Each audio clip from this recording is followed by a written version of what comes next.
Thank you very much, Rebecca.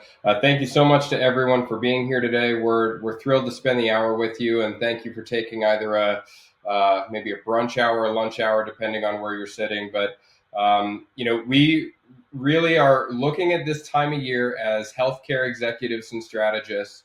And as that weather starts to get cold, we always start to put the hat on of what am I planning for next year? What are we getting our arms around now that maybe the operational heft of whatever my day-to-day duties have been are potentially slowing a bit? And how are we making sure that we're making the most of everything that we're pushing forward with in 2023?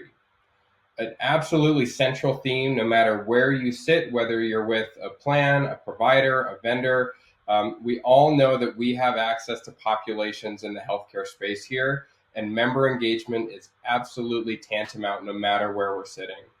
So we'll get into the content a little bit, talk about who we are and why we feel we've got a voice to share some of our insights in this space.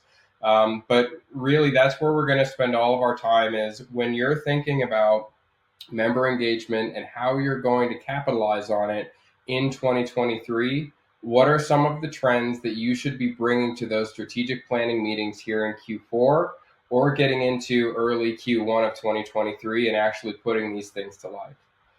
So as we do that, we got a brief introduction. Thank you so much from Rebecca. Again, I'm Drew Corbett. I'm the Vice President of Product Innovation at Clarity. We'll share a little bit about who Clarity is, just so you sort of know where we sit before you tell you where you stand.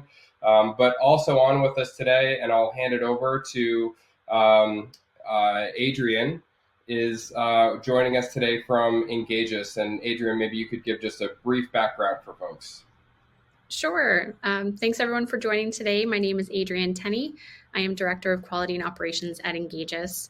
I've spent the last 23 years in healthcare, working on everything from technical implementations to consumer engagement, A/B testing.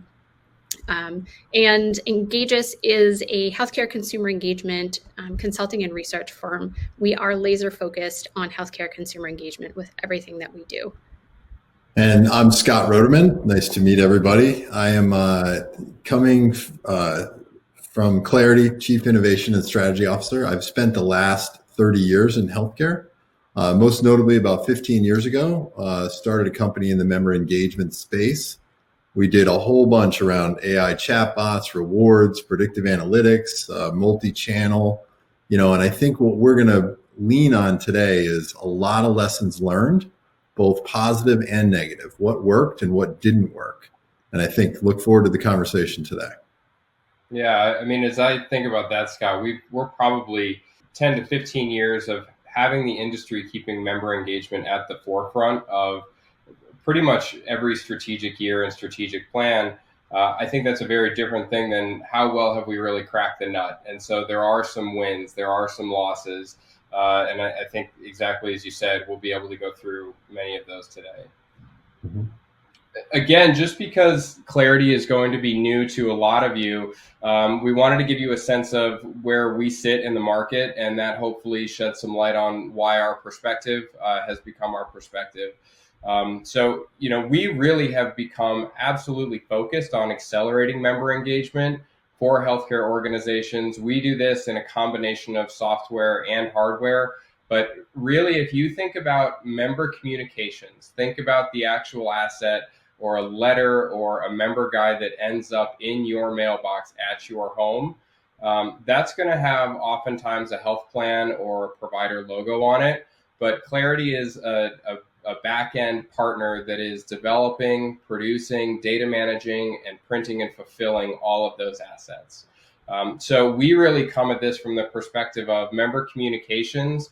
They are engagement opportunities. They are those marketing opportunities. And, from a footprint standpoint, we deliver over 150 million communications annually. So this is, we have probably interacted with most of the folks on the phone, albeit through the logo that might be your health plan sponsor, but working with about 100 health plans in the United States every year as well. So when I mentioned some of those assets that we distribute, and you're starting to see how this is a conduit to that opportunity for engagement, when you receive an ID card in the mail, when you receive an annual welcome letter, maybe even an explanation of benefits or some of the regulatory documents like 1095s, all of this paperwork is coming out of the Clarity shop.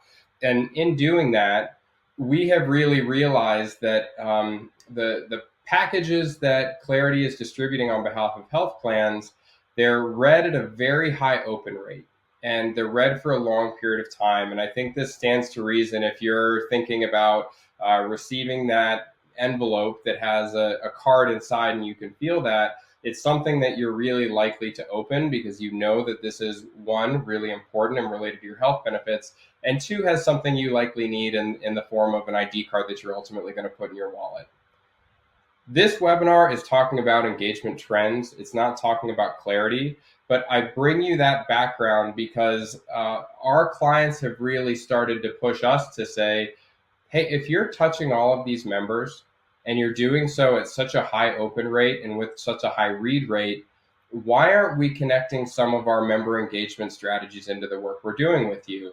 And that over the course of the past 4 or 5 years has really taken Clarity deep into the space of member engagement, brought us into partnership with great consulting firms like Engageus, and hopefully has really put us in the seat of expertise here.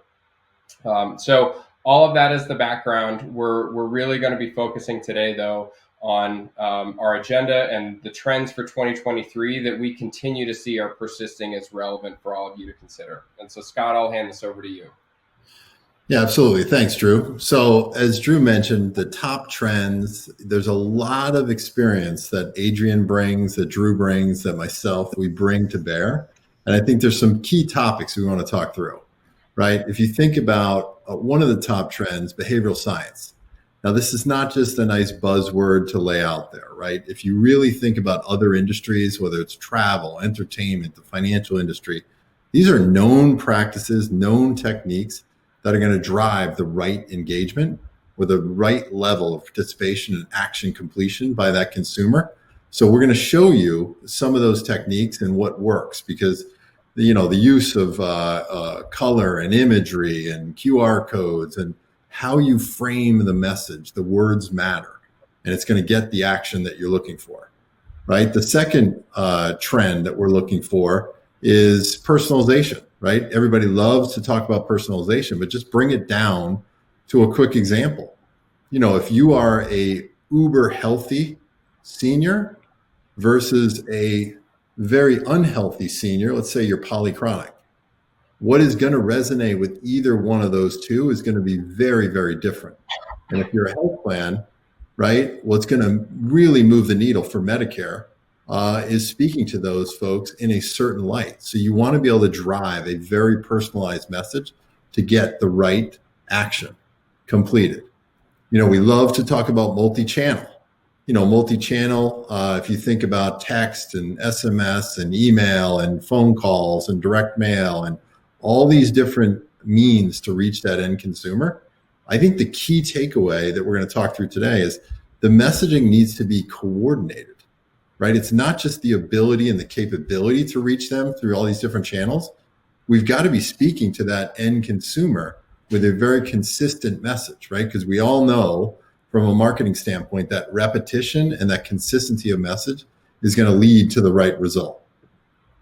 Analytics, right? Everybody loves to talk about analytics and the power of data, and it's true. If we can target the right consumers with the right message, the likelihood of success is that much greater. But how do you leverage that predictive analytics? Everybody's got their analytics shops internally. They're all spinning up all sorts of lists of these people do this, these people do that. How do you make it actionable? What we're talking about today is how do we not just talk about it, but how do we make it actionable?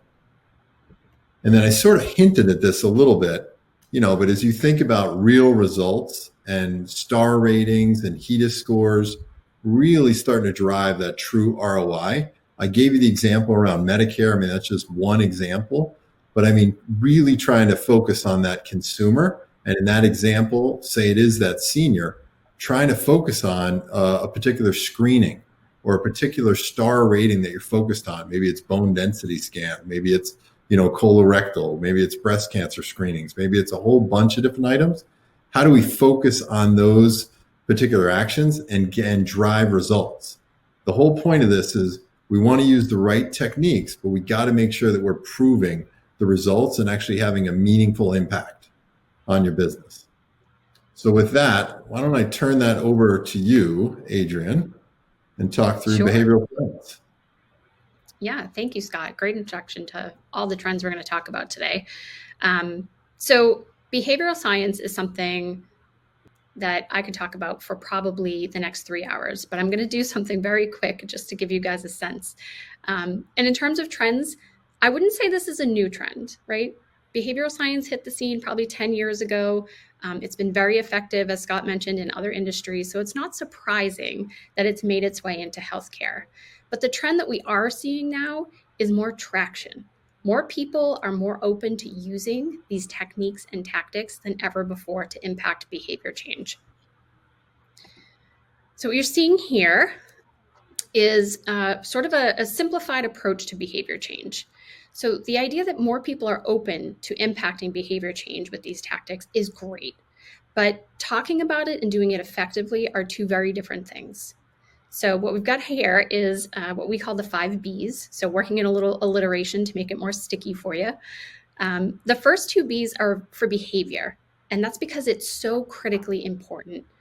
Behavioral data is 5 times more predictive than demographic data. So if you're struggling to unlock behavioral data, those member interaction histories that you might have, keep going and know that it's worth the effort and the investment because it's really going to unlock that predictive power for you. So when we think about behavior, we think about it in terms of goals and the data. You always want to start with the behavior that you're trying to change, and you want to layer in that data so you really understand where your members are and what they're doing, because that behavioral data is so much more powerful. And understanding what they do is going to allow you to gather insights, unlock that engagement, and then craft your messaging to include barrier support, benefits, and behavioral science, those last 3 Bs. So again, this is very high level, but the idea is you're always going to start with that behavior. You want to understand what that goal is and that problem that you're trying to solve. And you're going to really tailor that message for your members based on what you know about them and how they interact with you. And applying behavioral science theory takes time. Proven application in healthcare is pretty tough to come by. And when you do find it, it's usually very case specific. So finding a partner that has experience with applying what works is important for really accelerating those results. As an example, we've been partnering with a lot of our clients to incorporate these kinds of tactics into their CAPS strategy and their CAPS communications. So our expertise allows us to leverage less obvious tactics sometimes, things like empathy, or maybe really drilling down to align the particular approach or tactic with custom segments or personas that we've developed for them. So what you're seeing here is a grid of some of our favorite behavioral science tactics. One of the easiest and most powerful examples on here is in the top left, FOMO.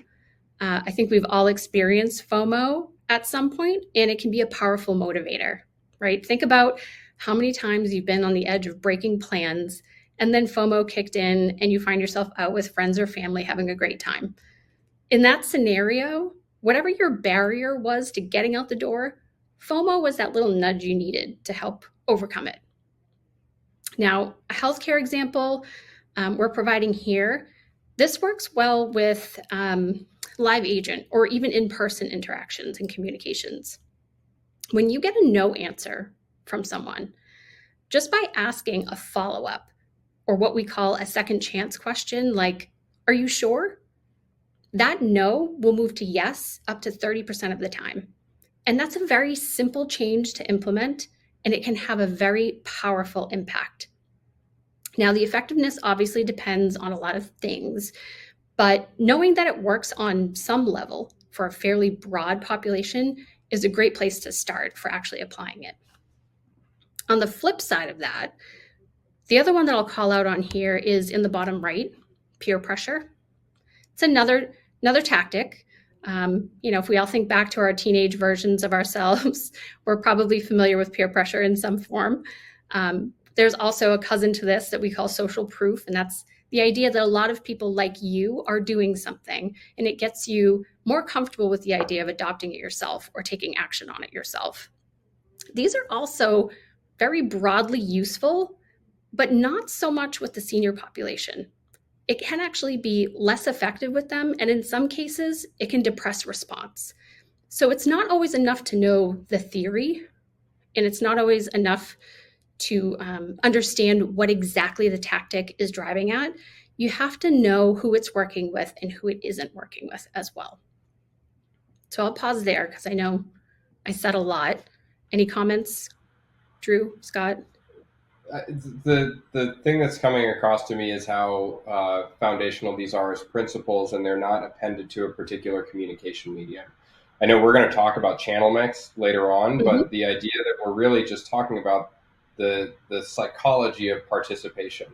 And when we then think about ourselves as healthcare strategists, that participation in fill in the blank, Scott, you mentioned a lot of them earlier, if they're cancer screenings, if they're in-home assessments, if they're get to the doctor, whatever it might be that your business is focused on, the principles persist, right? Mm-hmm. Absolutely. And the point I want to leave you with for this particular trend is that there's enormous opportunity with behavioral science. So consider every sentence as a chance for optimization. You're looking at a letter example here, but this could easily be an email, an SMS, a live agent script, an outbound IVR. Whatever method you're communicating in, this is a tactic that you can use. So finding ways to incorporate behavioral science as you navigate the various layers of communication strategy is really going to unlock new ways to affect behavior change. And it starts all the way at the top with your overall strategy and goals, and then flows down through targeting, segmentation, channel execution, message, content design. And the content design itself is kind of where our next trend comes in. But before I flip to that, I just want to pause to see if there's anything else that you guys want to jump. Yeah, Adrian, maybe one comment here. I mean, we're just showing an example right here of a letter, but you think about all the communications that, let's just use a health plan as an example, are sending to the member.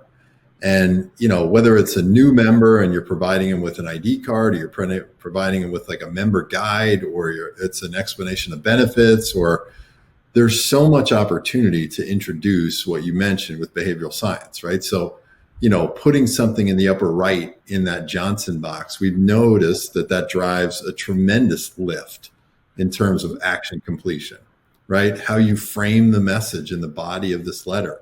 These are so easy to make actionable, and it's having a meaningful impact. I mean, if you're moving the needle by a net of, 10, 15%, if you're sending out, 100,000 or 1 million of these pieces, you're starting to really drive a lot of change.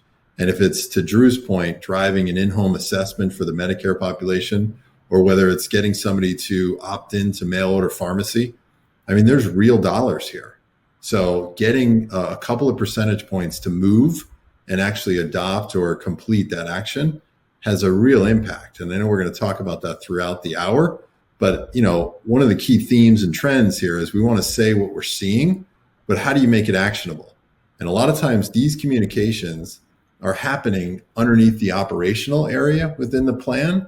And I think if you look at, the chief marketing, chief experience officer running all sorts of emails and text campaigns, et cetera, a lot of times these two things aren't connected as well as they could be. And I'm telling you, this is turning out to be one of the best channels to drive engagement, and just really syncing all these up, I think, is a critical takeaway. Yeah, Scott, Absolutely. It makes me think of if different people on, everyone here has a vested interest in achieving better member engagement or consumer engagement just by virtue of joining today. What we may not all have is direct access into these communication mediums. So I think if I'm thinking about like what's a takeaway that I can garner from this, it's, this is how thoughtful a communications piece is supposed to be. Maybe I'll send an email or knock on the door of some of those departments and just ask the question, am I layering or are you all layering different behavioral principles into our communications to members? If so, what are they? And if you get kind of a non-answer, it could be a really great place to introduce this as a concept and encourage those folks to learn more. Or if this does fall within the work that you're doing, just to start taking that finer tooth comb to it. But I think, Adrian, I mean, you might have more experience on this than I do, but I'd be amazed if you just knocked on doors and asked, are you leveraging behavioral science? And there may be a soft sort of a nod. And then if you ask, well, how? There may be sort of a blank stare. And that means you've got a low-hanging opportunity that you can pursue in 23. Absolutely. And a lot of times the answer that we get when we kind of do that door knocking for our clients is, well, I know what it is, I think, and I'd like to use it. I'm not sure how to go about it.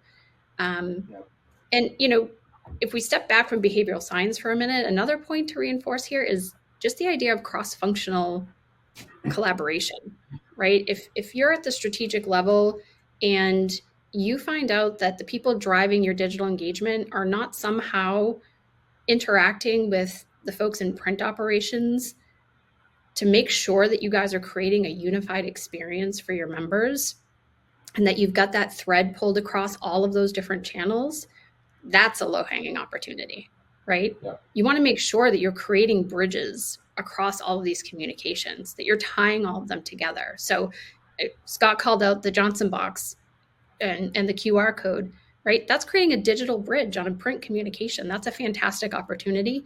So if you don't have that cross-functional relationship happening organically in your organization, that's a great place to start. Call together some key players, have some conversations, introduce the idea of behavioral science and talk about what it means at your organization, how you might be using it.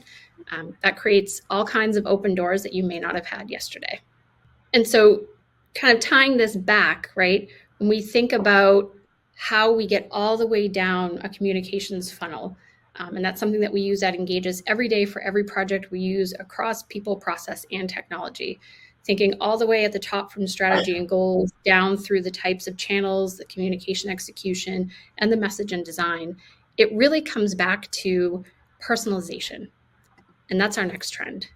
And personalization is another trend that's not necessarily new, but it is shifting, right? Where things are headed now is micro-personalization. Sounds like another buzzword, but it's really getting at the heart of what's happening right now. It's not fair to expect that healthcare will match experiences like the Amazons or the Netflix of the world. It's a different relationship, and it deserves a different type of approach. But that doesn't mean we can't strive to incorporate some of what's working into our member experience. And it all starts with knowing your audience. So let's talk about convenience and what it looks like across different lines of business. For commercial populations, these folks tend to be younger, healthier, busier. They certainly want convenience, but they would describe it as fast, easy to access, and valuable. So what you're asking them to do is competing with a lot of other priorities. So you have to make sure that you're giving them an easy, seamless way to complete the action and ensure that value is attached to it. So incorporating insights like the ones you see here can make your communications feel more personal and increase the likelihood of response. As an example, vaccines are top of mind right now, right? Everybody's thinking about those COVID boosters and those flu vaccines. Families will respond more favorably to messages framed in cost savings versus staying healthy. So maybe those flu reminders shouldn't just be about avoiding the flu. Maybe include the notion of cost avoidance, time saved by not ending up at the doctor's office or the urgent care or the pharmacy. And there's lots of other insights in here, and you guys will have this deck, so I think some of these will just be little inspiration points, right? You might read them and think about something a little bit differently, but we do have two more. Medicaid and duals. What does convenience look like to them, right? We're thinking about personalizing across all these different populations, but we're talking about the same idea. How is it different for them? These folks experience more barriers in healthcare. Convenience is critically important to them, but they would describe it as easy to understand, easy to do, and having support to get it done. This population needs education to empower them, self-service tools to access barrier support, and simplified communications. So members in the dual population are 3 times more likely to report limitations with activities of daily life. These are tasks that the rest of us may take for granted. Things like getting dressed every day. So it's easy sometimes for us to miss them when we're thinking about communication strategy. So if you have a member who's needing help getting dressed every day, imagine how overwhelming it might be for them to coordinate an appointment and the transportation they need to get to that appointment, and then actually navigate all of that. So having this level of empathy and kind of keeping that human-centered design in play, pair it with some health literacy in plain language. You'll see here a call out for 3rd to 5th grade reading level. That can really make your communications and the benefits that you're offering to your members more accessible. And for this population, that's really going to resonate and make things feel much more personal. Yeah, Adrian, as you're going through these, and I know there's another population here too, but I think it's, if we're not being self-critical and we're sort of giving ourselves a pass, then as long as we say dear insert name here, we're sort of giving ourselves credit for, well, we personalized it. And to me, noting the empathy and noting what the environment that this person might be in, that's the next layer deeper. And I think really is where we should be drawing the baseline table stakes of, if you don't know them at that level, it's going to be very hard to communicate at them where they are. Agreed. So we'll land here with Medicare. And convenience for Medicare also means easy, but it's more tied to comfort and control. They want care they can manage themselves. They want to feel empowered, they want to feel a sense of control, and they want to feel ownership. And what we hear most from our Medicare focus panels is that they also want more communication from their plan. And they want it so they understand how exactly they can do what they need to do on their own. They want to understand what's available to them. It doesn't mean that they want to be bombarded with communications. They just want more insight, and they want that over communication about benefits and what's available to them. So how do you get this done? It starts with aligning your strategy and your goal. Think about your markets, think about your targets, your segments, and depending on your population, some things will be more effective than others, but the trends that we're starting to see catch on are things like two-way communication, which is especially effective with inbound personalization. So enabling the ability to identify who's calling and just picking up right where they need you to be and running with that. Deep links in digital communications are also especially helpful. And if you're tying them into QR codes as well, that's an incredibly useful tool. But that's ensuring that people get exactly where they need to go.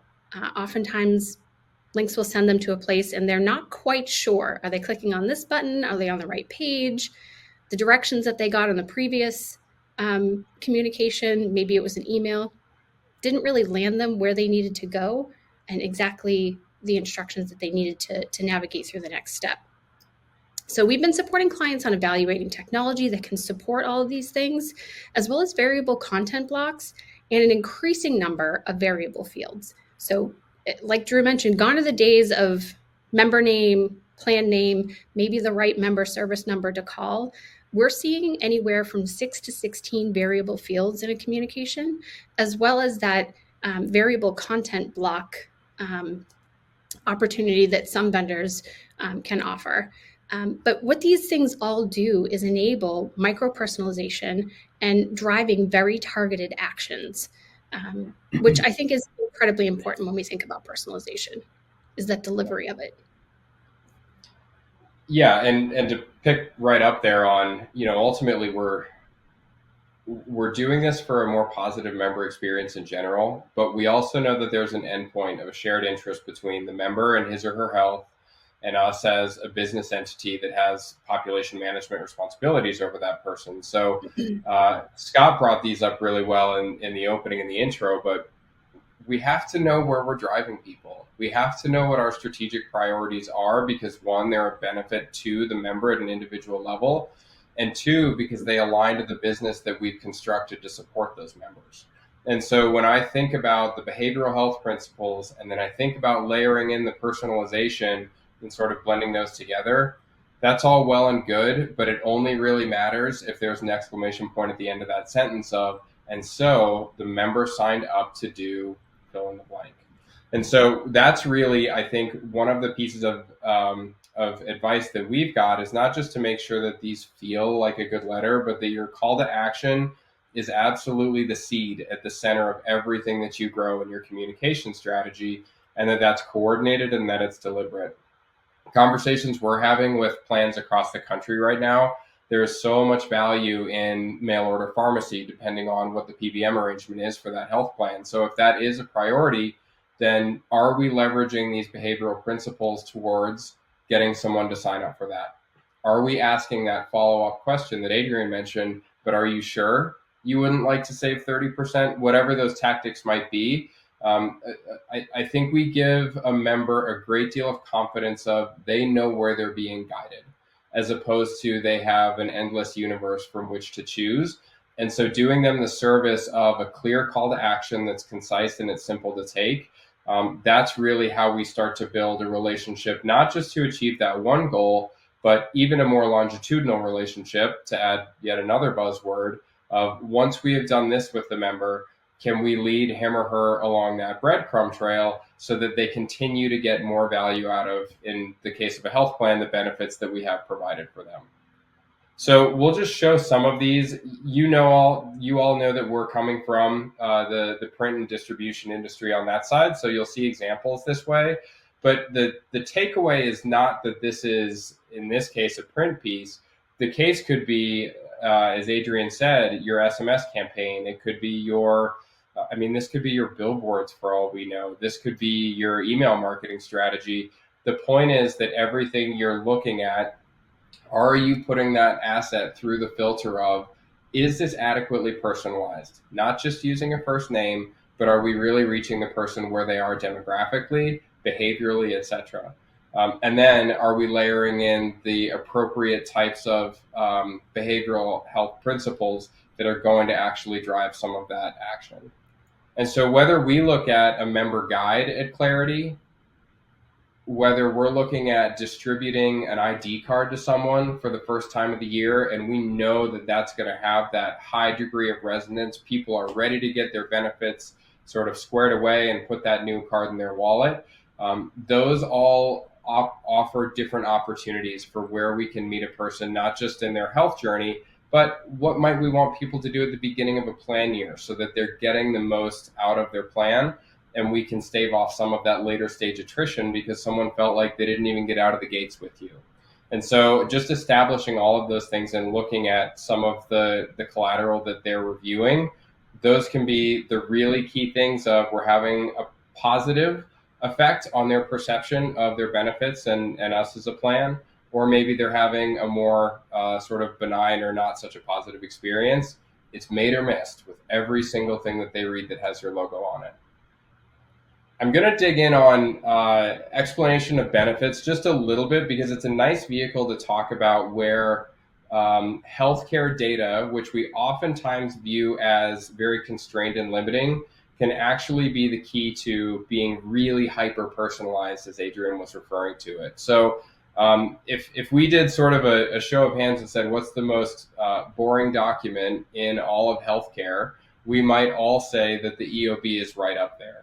It's oftentimes, I'm glad I got it because at least they know that I went and had an appointment, but I'm not really dissecting it very much. One, because it feels like it requires an actuarial background, and two, because there's not really an action associated with it ever. But I think there are ways that we can challenge that. And if we think about the amount of space that we've got to meet that person where they are, personalize that we did in fact know that he or she had an appointment in recent time, then we know a lot about where they're at in their journey. And we know a lot about the next steps that they might be able to take. And this is before we're even asking the question of, well, what occurred in that appointment or what ailment might the person have been seen for? just by virtue of having that healthcare interaction, there are so many things that as population managers, we want that person to do next. It's the right opportunity to say, let's go ahead and offer you a QR code to give you some instructions on what's next, or to give you that step 1, step 2, and step 3, you're just on the verge of completing that one. And so we're going to make it really simple for you to do that. You can see again how we go through and sort of dissect and map what are the behavioral principles and the personalization opportunities. It's that level of scrutiny that we really feel is where winning organizations are going to go in 2023.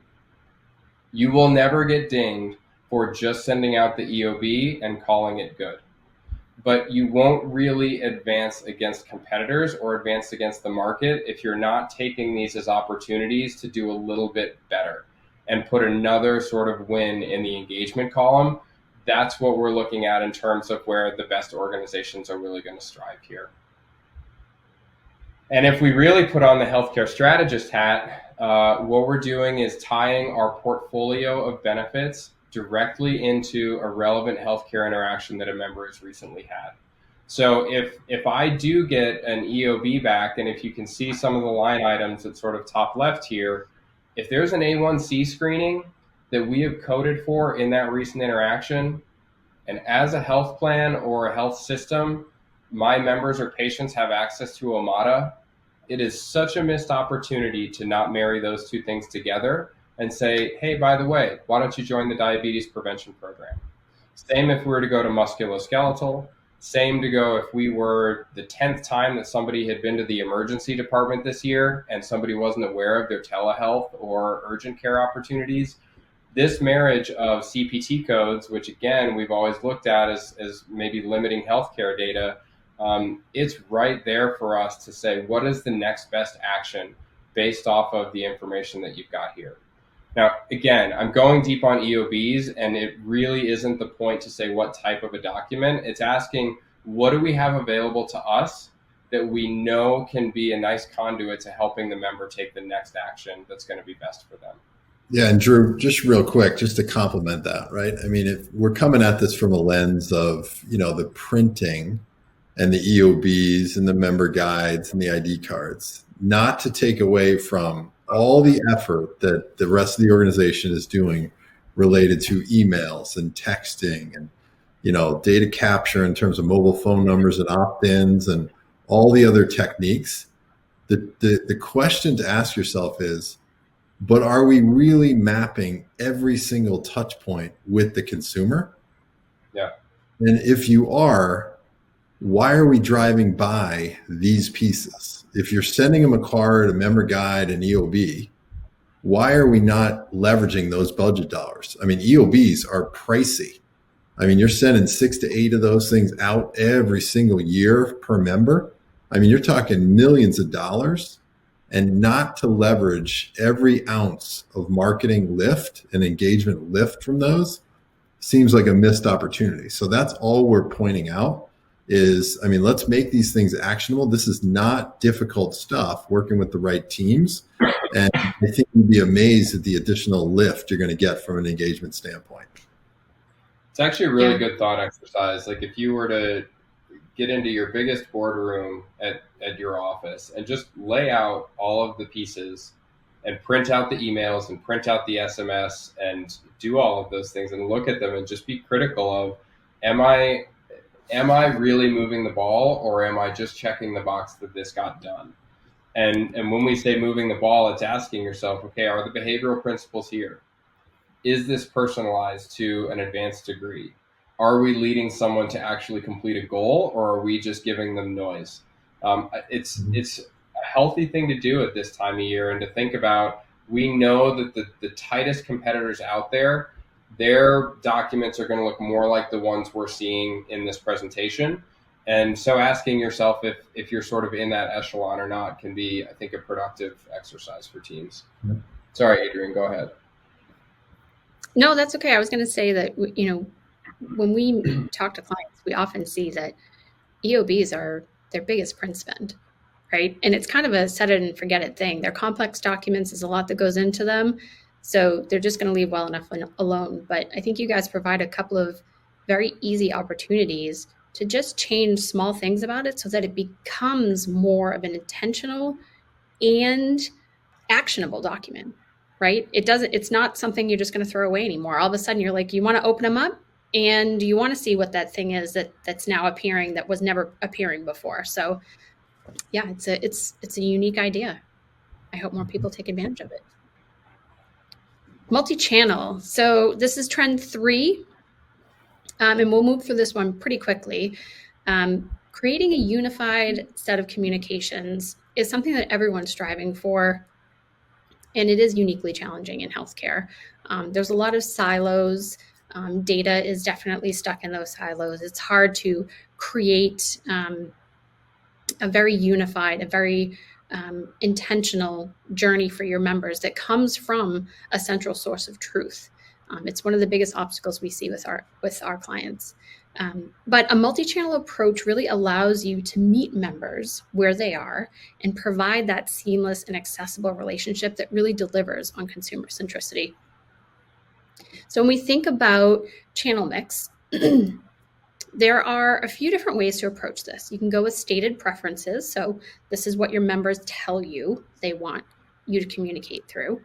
There's demonstrated preferences, which is what they're actually interacting with, right? So I might tell you email is my preferred channel, but that might be because I want it to be able to just pile up for a month so I can delete it all at the same time. That doesn't necessarily mean I'm going to interact with it, right? But if you have interaction history for those members and you can see that every time you send them something in print or every time you reach out to them through Live Agent, they're actually doing something, that can be a very powerful tool. In the absence of any preferences, just taking a waterfall approach can be powerful. Start with your lowest cost channel, start funneling through, and you can ramp up your channel expense as you get to those non-responders and you really want to try harder. You can also just go with proven channel and results, which sometimes can be case specific, right? So if you're targeting a particular campaign, look at the campaign year over year and see what your most effective channels were and who they were effective with. And those results can be a powerful way to really refine your approach. The other one that I'll call out is consider the journey. What is your end goal? What kind of interaction are you hoping for with the member? If you need a signature, think about landing on a print piece so they can easily sign it and return it. If you need input, think about two-way communications. If you're going with a longer interaction, something like an HRA maybe, offer seamless channel agnostic experiences that allow people to start in one channel, walk away, pick it up in another channel, and then finish it in the original channel they started with. That's a really great tool to offer to members because it allows them to do things in their own way, wherever they are and whatever they have time for. On the other side of that, you want to make sure that you're thinking about the channels that may not be the best for things as well. So, SMS is not easily searchable, so obviously don't use that for referenceable communications. And what you're looking at here is an example Medicare member journey. So at a high level, you're seeing all the key phases. You're seeing that enrollment phase, onboarding, activation, managing their care, navigating their care, and then re-enrollment. And all that's really underlaid by those key trigger events and those corresponding touch points that really drive retention and ultimately re-enrollment. So when you think about your communications and you think about the opportunities, make sure you're considering your channel mix along the way. Make sure you're choosing something that's going to be effective, meet members where they are, and look for opportunities to offer a primer. So if you know you're going to be reaching out to members, priming them in another channel, especially a preferred channel, can increase the likelihood that they're going to interact with that engagement. Another thing I want to call out here is ultimately what we're trying to do with all of these things, behavioral science, personalization, multi-channel approaches, is we're trying to enhance the member experience. So this is a collection of some insights. Some of it's from our focus panels that we do with Medicare populations. Some of it's from a recent J.D. Power study. And on the left, what you're seeing is the Medicare Advantage insights. What you're going to notice is that digital tools are increasingly a factor in member satisfaction. So portal registration is a fantastic place to start. But you have to make sure that that portal offers something of value. You have to make sure it's easy to use and that they want to keep coming back to it. That continued engagement is really what's tied to satisfaction. Because those Medicare members want more information, the ability to self-service is a great option for them.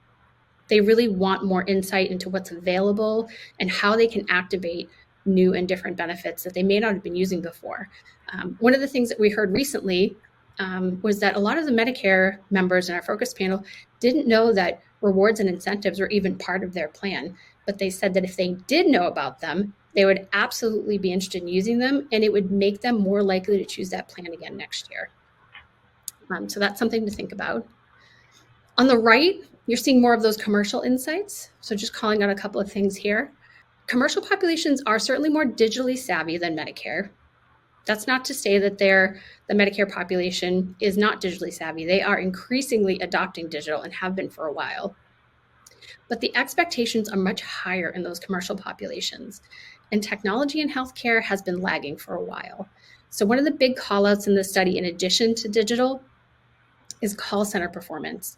Call times are up, member sat is down. So making sure that you're investing in those tools for your call center is going to be increasingly important. Really find ways to empower them with access to the knowledge that they need to deliver on that customer experience and get them through those calls faster. That's going to go a long way to improving member experience. Yeah, I think to agree across the board on this. The understanding the member in a year in the life, understanding where they're at in terms of their benefits engagement, all critical to it. Yep. The next trend that we want to speak to is something I am sure you have heard umpteen times within internal communications, within meetings, within what your organization's working on already, and that is within predictive analytics. And I think, so as not to say we're really going to teach anything new on this, but to say that those who are best leveraging predictive analytics will start to edge out in 2023. Those organizations that are maybe using the versions of this type of a discipline that were most robust 3-5 years ago. This industry is changing. This industry is getting more sophisticated. And I think one of the ways that we can speak to that is just looking at the difference between if we look at descriptive analytics. And so we're saying, okay, what does our population look like in the past? Moving to predictive analytics of what are they likely to do in the future. And really where we see this going in 2023 is more around how are those analytics becoming prescriptive. So it's not just about is this person likely to fall into a certain disease state, but and then what do you do about it? And I think what I attach with that, what do you do about it, is the sort of how we're merging that information with the right message, the right member, the right time, and also understanding what their propensity to fall into action might be. So if we know that somebody might be getting into that more advanced disease state, that's very valuable information, but it is a little bit, it's a little bit unactionable. Knowing then that one person might be more likely to address that by having a telemedicine visit, another might be much more comfortable scheduling an in-home visit. Those are the types of things that we need to know so that we can appropriately intervene. Just knowing the state of someone's health isn't really sufficient anymore. And where the analytics and data models are going is the ability to say, and so this is the right type of outreach to that person. So when we think about 2023 and predictive analytics, whether that's internal teams that you're working with, or whether that's vendors that you're working with or maybe evaluating, I would ask and encourage that you all sort of press on that a bit of how far are you taking this analytics such that I actually know what to do, not just what's going to happen. It feels like a big leap, but it's a really important one if we expect ourselves to intervene in an increasingly effective way. Yep. And Drew, I'll just pile on while you move to the next slide. Everyone has analytics. A lot of folks in that realm are still ramping up on healthcare domain expertise. So the result is models that are useful, but can be insufficient. So when you're thinking about those models that you're getting out of your analytics teams, find ways to incorporate needs-based personas and then personalize the action to those personas. And that can really unlock a lot more power, even if you're still having your teams ramp up on healthcare domain knowledge. Yeah, and so let's think about how and where all this matters, because at the end of the day, we are all organizations that function based on our financial performance. So how do we take everything that we've talked about here and make sure that it's reconciling with where and how we're actually measured and graded as businesses? Adrian, do you want to speak a little bit to this?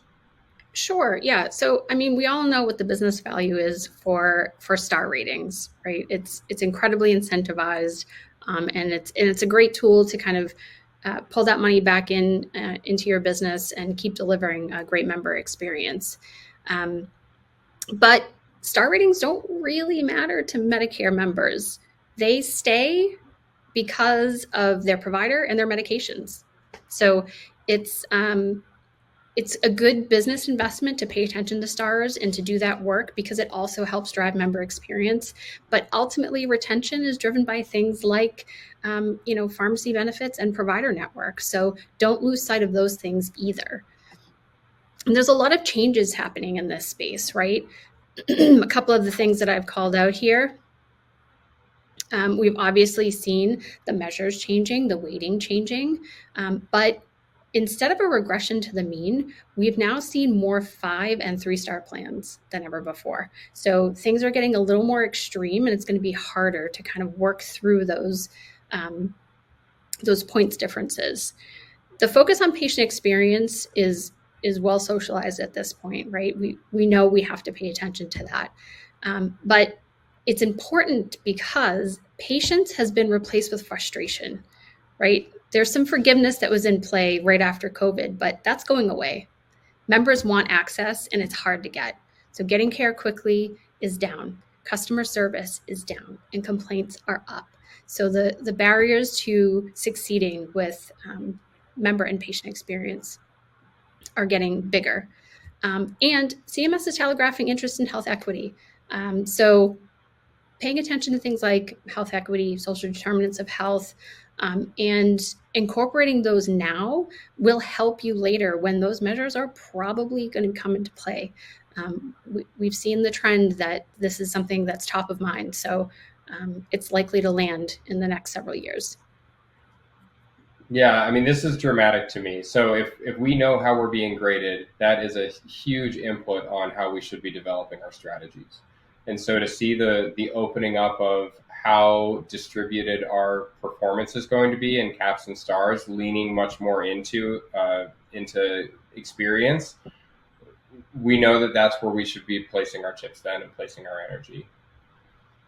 It's interesting to think, though, just with we talk about 3-star, 4-star, and 5-star plans, and oftentimes I think it can make them seem like they are dramatically different in terms of their performance. And I think this is, these are just pulled directly from CMS. You can go look these up on your own. But to really get more intimate with what are the cut points between being 5-star in a certain measure and being 4-star, I think this is really motivating because sometimes it is only 1 to 2 to 3 percentage points difference. It's almost nothing, but the financial outsides on what that can do for your organization is just massive. And so getting to know, hey, if we're a 3-star, that means we're operating at this clip, but we really need to be getting up just 1 percentage point more. So what are the 3 or 4 things that we're doing differently this year that are going to give us a good chance at that? Adrian's point earlier was around, are you talking to different pockets of your organization? Clinical quality might know this like the back of their hand. They are not thinking about member engagement and they're not thinking about communications.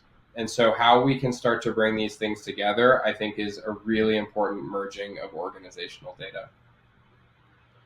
And ultimately, when we've talked with health plans about some of those goals, even outside of just what might be coming back in the form of a star rating, when we look at the top priorities, if we ran into a member or a patient on the streets and we wanted them to do one thing that could better their own sort of state of health and could also be an improvement for our business, we look at some of these, like downloading mental health apps and getting involved in a mail order pharmacy, getting cancer screenings, and there's real value at an individual level for those. So if we're getting, we're calculating it as an extra $1,000 in value for everyone who does those in-home assessments.